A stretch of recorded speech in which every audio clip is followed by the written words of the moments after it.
Coucou! Vous aimez ma nouvelle robe? C'est une robe de petite fille. Ben oui, parce que à la réunion où j'étais là, à Arentès-les-Corcieux, on nous a traités comme des gosses.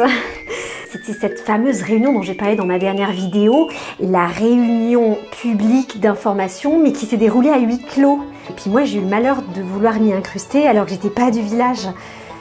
On plaisante pas avec la carte scolaire. Et ils ont commencé à nous dire que il fallait surtout pas lire ce qu'il y avait dans la presse, que c'était mal, que la presse nous avait fait peur à tort, alors qu'en réalité, c'est pas si grave en fait. Parce que quand j'ai vu ça, je me suis dit mais c'est génial. Enfin, je pense que pendant le Covid, mais ils ont dû être des résistants. Parce que là, Madame le maire, elle disait ouais, vous vous rendez compte, ils vous ont fait peur dans la presse, alors que c'était à nous de vous le dire. Quand on le déciderait qu'il fallait pas boire cette eau toxique. Donc, ils vous ont fait peur pour rien, puisque tant que nous, on vous le dit pas, il n'y a pas de danger. Alors, je me suis dit, waouh, purée, quel esprit critique. Donc, je suis allée voir sur Facebook, voir effectivement pendant la période Covid, si j'avais des traces de comment ils avaient réagi à la mairie d'Arentès. Et puis là, 25 novembre 2020, publication, la commune se félicitait d'avoir distribué 2 masques par enfant à partir de 6 ans pour la rentrée scolaire le 2 novembre. Oui, c'est l'époque où on mettait des masques à des petits-enfants toute la semaine pour qu'ensuite ils puissent aller voir leurs grands-parents. Comme dans des communes comme Arentès-les-Corcieux. Ah, j'ai vraiment du mal à voir ça.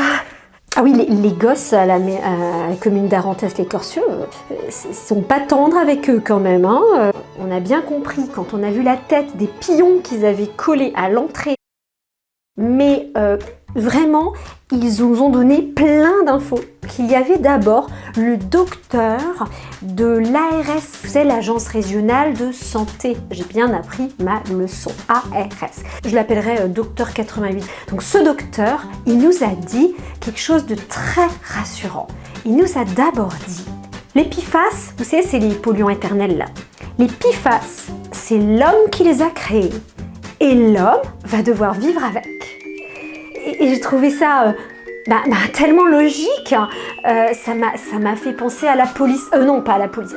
À la palisse, vous savez. Genre, tu vis dans une maison infectée de serpents, de frelons. Bah oui, si tu meurs pas, tu vis avec. Alors moi, vous me connaissez, je suis un petit peu l'emmerdeuse de l'école, la petite intello là, un petit peu TDAH, HPI, hyperactive, enfin j'ai tous les syndromes actuels qu'on aime bien là. J'ai pas pu m'empêcher de lui demander au docteur, j'ai dit docteur, 0,1 microgrammes par litre, c'est le maximum avant que ce soit vraiment dangereux pour la santé. Donc 0,7 plutôt que 0,1. C'est très grave par rapport à 0,3 ou 0,10. Là, on m'a coupé, on m'a dit « Intello, arrête ». Bon, laisse répondre le docteur. Le docteur, il a répondu. Ah, mais il a dit qu'il ne savait pas, en fait. Il ne savait pas du tout, il n'y a aucune étude. Je me suis dit « Ok, bon, il n'y a pas d'étude, donc on ne sait pas. Donc si on ne sait pas, c'est pas la peine de s'inquiéter. » Voyons, c'était un petit peu le discours. Alors ensuite, il y a un autre monsieur qui a parlé, c'était le sous-préfet des Vosges, donc sous-préfet 88. Alors lui, tout jeune, le prof comme on l'adore, il avait un sourire.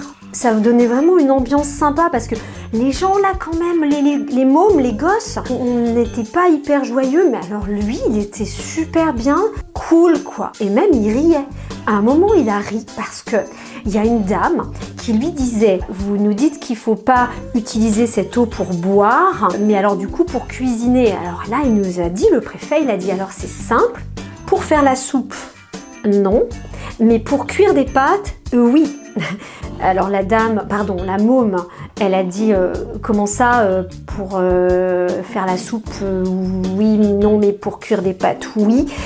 Et là, le sous-préfet 88, il a rigolé, enfin, il s'est retenu, j'ai l'impression, parce que quand même, on est sérieux à l'école. Il a dit, mais voyons, madame, ma môme, mais parce que la soupe, vous la buvez, alors que l'eau des pâtes, vous ne la buvez pas. Et alors là, je me suis vraiment encore rendu compte que j'étais une TDAH, HPI, machin, trouble du comportement, parce que je me suis fait une réflexion. Je me suis dit, je vais jamais oser le dire, on va me traiter d'intello, mais si on ne sait pas les impacts entre 0,1, 0,7, 0,10, Comment on pourrait savoir que c'est pas dangereux l'eau qui va dans les pâtes avant qu'on jette l'eau par rapport à la quantité qu'on boit dans la soupe? Je suis un peu une matheuse, hein, c'est vrai, et j'ai bien vu qu'autour de moi, les gens ils me suivaient pas. Parce qu'en fait, la dame à côté de moi, elle a simplement dit non mais ce mec il a jamais cuit des pâtes. Elle m'a expliqué que manifestement ce monsieur, il doit probablement croire que quand on met des pâtes dans l'eau pour les cuire, si elles grossissent, c'est de la magie, c'est pas l'eau qui rentre dans les pâtes. Non, c'est un autre phénomène.